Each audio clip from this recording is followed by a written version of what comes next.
Hey, I'm Sophia, and when I was a kid, me and my family always took trips to the beach. I can still remember how much I loved building sandcastles and playing with those cute little crabs. However, one day, I suddenly felt dizzy and noticed that I was completely covered in rashes and hives.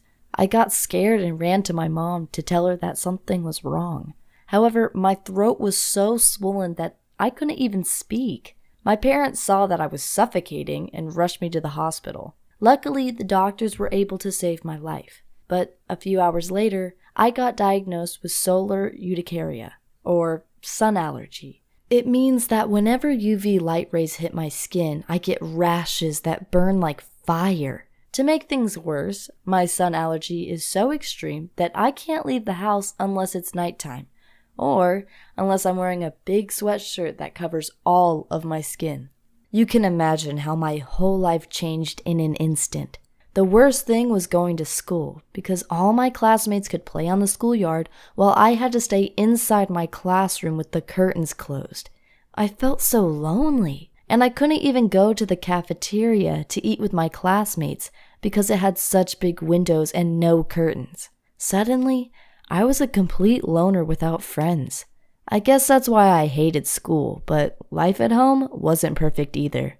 I had to spend a lot of time with my evil brother. We hated each other, and he always told me that my sun allergy was ruining our family because we couldn't go camping or go to the beach anymore.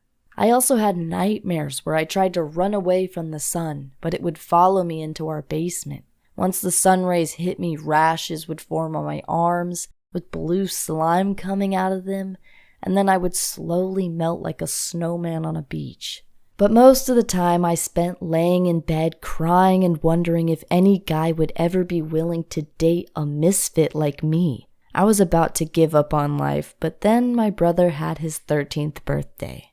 My parents asked him if he had any wishes, and he said his only wish was to go back to the beach. My parents got mad at him and told him to be considerate of my sun allergy and to stop talking about the beach. But he started crying, pointed at me, and said I was an evil vampire that was scared of the sun and tried to suck the blood out of our family. I remember feeling so terrible afterwards that I went to my mom and asked if she could bring me to a foster home because I didn't want to be a burden to our family anymore. Luckily, I have the greatest mom in the world, and she said that she would never ever leave me because she just loves me too much. I guess that's exactly what I needed to hear. Because the next day, I decided once and for all to stop being a victim of my sun allergy and to finally take control of my life again.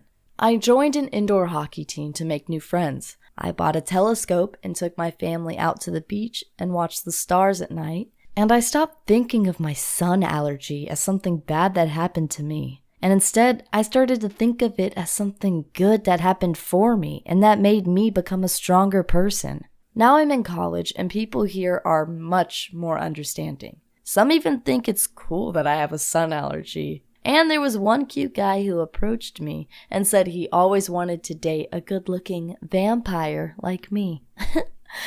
And I've also decided that if I should ever get married, that it will be during a solar eclipse, because that would be so romantic. I guess it sounds crazy, but at this point in my life, I'm truly grateful for my sun allergy. It taught me that the events in our lives don't control us, but that it's all about how we react to those events. The first 2 years after I developed my sun allergy, I couldn't stop pitying myself, and I spent every night crying myself to sleep and wondering why life was so unfair to me. However, now I've realized that complaining about things you can't control doesn't make sense. It's a waste of time and energy. Instead, I try to only focus on those things that I do have control over, like studying for school or having a good time with my family, playing board games and making jokes. I just want to thank you for listening to my story. I hope you learned something from it. And please don't forget to subscribe to this channel for more animated stories.